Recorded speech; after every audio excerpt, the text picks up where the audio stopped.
네, 북한이 잠수함 발사 탄도미사일 SLBM을 또다시 시험 발사하면서 국제사회도 분주하게 움직이고 있습니다. 특히 이번에 쏘아올린 미사일이 500km 정도를 비행해서 일본의 방공 식별구역에 떨어진 것으로 파악돼서 비판 수위가 한층 높아졌습니다. 네, 자세한 소식 워싱턴 연결해서 들어보겠습니다. 김범현 특파원. 네, 워싱턴입니다.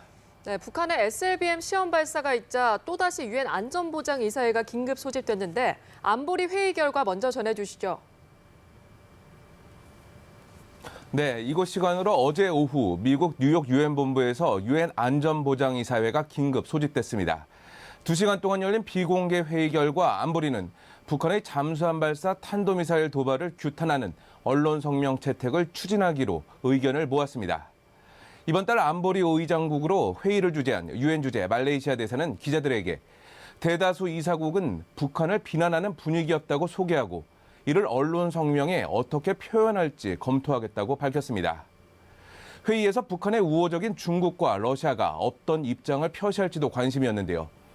중국은 북한의 SLBM 발사에 반대한다는 입장을, 러시아는 북한의 도발 행위를 규탄한다는 말을 한 것으로 전해졌습니다. 언론 성명은 미국이 그 초안을 작성할 예정입니다. 초안이 마련되면 안보리 15개 이사국은 이를 회람하고 본국 정부와의 협의 절차를 거쳐서 의견을 제시하게 됩니다. 유엔 안보리는 올 들어 북한의 핵과 미사일 도발에 대해 벌써 7차례나 언론 성명을 채택했습니다. 이번에 또다시 언론 성명이 나온다면 8번째이며 북한의 SLBM 발사와 관련한 언론 성명은 지난 4월에 이어서 2번째가 됩니다. 안보리 회의와는 별도로 반기문 유엔 사무총장은 성명을 통해서 북한의 이번 미사일 발사는 자세 변화를 요구하는 국제사회의 요구를 무시한 것이라며 깊은 우려를 표시했습니다. 네, 북한의 SLBM이 500km를 비행하면서 우리나라 전역을 이제 타격권으로 둔 것으로 전해졌는데 우리나라는 물론이고 이 미국과 중국 등 주요국들도 일제히 북한을 비판하고 있죠. 네, 그렇습니다. 일단 미국은 북한의 이번 SLBM 발사가 북미 지역에 위협이 되지 않는다고 판단하면서도 북한의 도발을 강력히 규탄했습니다. 그러면서 중국과 협력해서 대북 압박을 강화한다는 입장을 밝혔습니다. 북한에 대한 추가 제재 가능성을 배제하지 않고 있다는 것으로 미국 백악관의 입장 들어보시겠습니다. And we're going to continue to work cooperatively and in coordinated fashion with the Chinese to try to steadily ratchet up that pressure. 네, 북한이 계속 그동안 고고도 미사일 방어 체계 사드의 한반도 배치에 반발하며 미국과 갈등을 빚어온 중국도 북한의 미사일 발사에 대한 반대 입장을 분명했습니다. 북한이 SLBM을 발사할 당시 일본에서는 한중일 외교장관 회의가 열리고 있었는데요. 회의에 참석한 왕이 중국 외교부장은 북한의 미사일 발사는 사태를 더욱 긴장시키고 복잡하게 하므로 바람직하지 않다고 밝혔습니다. 유럽도 북한의 도발 중단을 압박하는 데 가세했습니다.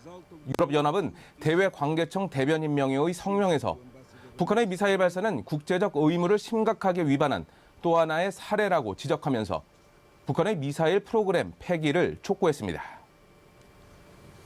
네, 그런데 문제는 북한이 계속해서 시험 발사를 하면서 역량을 진전시키는 데 있는 것 같은데요. 미국 내에서 북한의 SLBM 역량에 대한 평가가 있었다고 하는데 소개해 주시죠. 네, 수중에서 SLBM을 쏘아올리는 사출에 이어서 500km 비행이 이루어졌다는 점에서 북한의 SLBM 기술에 상당한 진전이 있다는 게 미국 전문가들의 평가입니다.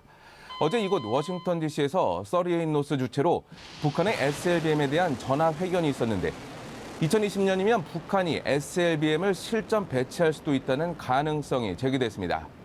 북한 군사 문제 전문가인 조지프 버뮤데스 연구원은 북한이 SLBM 발사용 잠수함 개발을 위한 기반을 구축하고 있다고 밝혔습니다. 이번 SLBM 발사는 배수량 2,000톤급인 심포급 잠수함에서 이뤄진 것으로 추정되는데요. 심포급 잠수함으로 SLBM을 실전 배치하기는 어려운 만큼 심포급 잠수함보다 더 큰 배수량 3,000톤급 정도의 새 잠수함을 개발 중이라는 겁니다. 버뮤데스 연구원은 북한이 올 연말까지 더 큰 규모의 잠수함 설계를 마치고 건조에 4년 정도 시간이 걸린다는 점을 감안하면 2020년에는 SLBM의 실전 배치가 가능할 것으로 내다봤습니다. 이런 가운데 38 노스는 심포급 잠수함이 정박하는 심포항 인근에 새로운 잠수함 기지로 추정되는 시설의 위성 사진을 공개했습니다.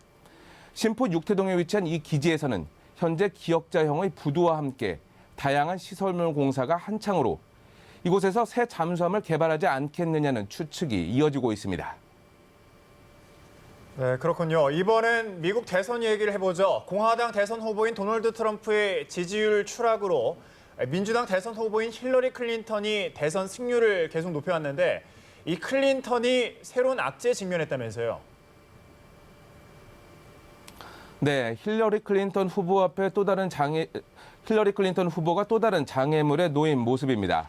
국무장관 재직 시절 개인 이메일로 국가 기밀을 다뤘다는 이메일 스캔들이 그동안 클린턴을 괴롭혀왔는데요. 이메일 스캔들을 수사해온 연방수사국 FBI가 혐의 없다는 결론을 내면서 일단 면죄부를 받은 상태입니다. 그렇지만 이번에는 클린턴 재단 특혜 의혹이 불거졌습니다. 클린턴 재단은 빌 클린턴 전 대통령이 퇴임 후인 2001년 질병과 기후변화 등 글로벌 도전 과제에 대응하기 위해 만든 자선 단체인데요. 고액 후원금, 고액 강연 등으로 그동안 꾸준히 구설수에 올라왔습니다. 클린턴 재단이 지난 15년간 세계 각국으로부터 받은 후원금만 20억 달러, 우리 돈 2조 원 이상으로 알려져 있습니다. 이번에 문제가 된 것은 클린턴 국무장관 시절 국무부가 클린턴 재단에 특혜를 제공했다는 것입니다. 즉, 클린턴 재단이 세계 각국 정부로부터 후원금을 받는데 클린턴 국무부가 역할을 했다는 것으로 이를 뒷받침할 만한 정황이 속속 포착되고 있습니다. 당장 공화당의 도널드 트럼프는 특별검사 임명을 통한 철저한 수사를 촉구했습니다. 트럼프의 발언 들어보시겠습니다.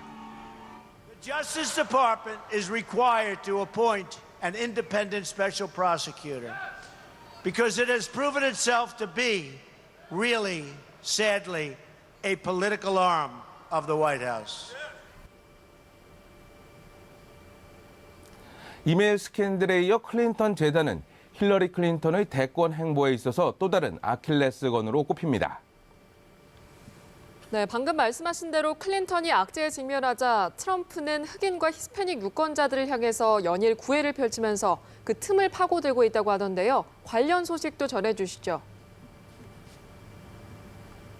네, 흑인과 히스패닉은 미국 전체 인구의 30%에 육박하며 이번 미국 대선에서 캐스팅 보트를 쥐고 있다는 평가를 받고 있습니다.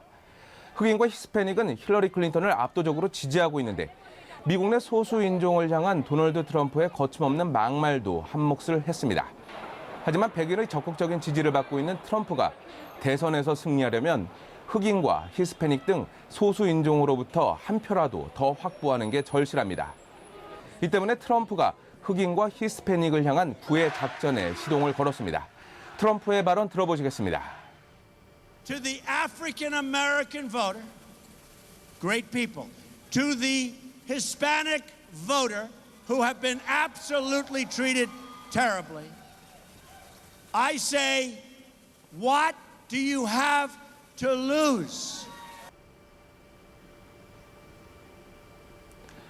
민주당 정권에서 흑인과 히스패닉의 빈곤은 심화됐고 더 많은 범죄에 내몰리고 있다는 게 트럼프의 주장으로 흑인과 히스패닉이 더 안전하고 더 잘 살 수 있는 미국을 만들겠다는 말을 연일 내놓고 있습니다.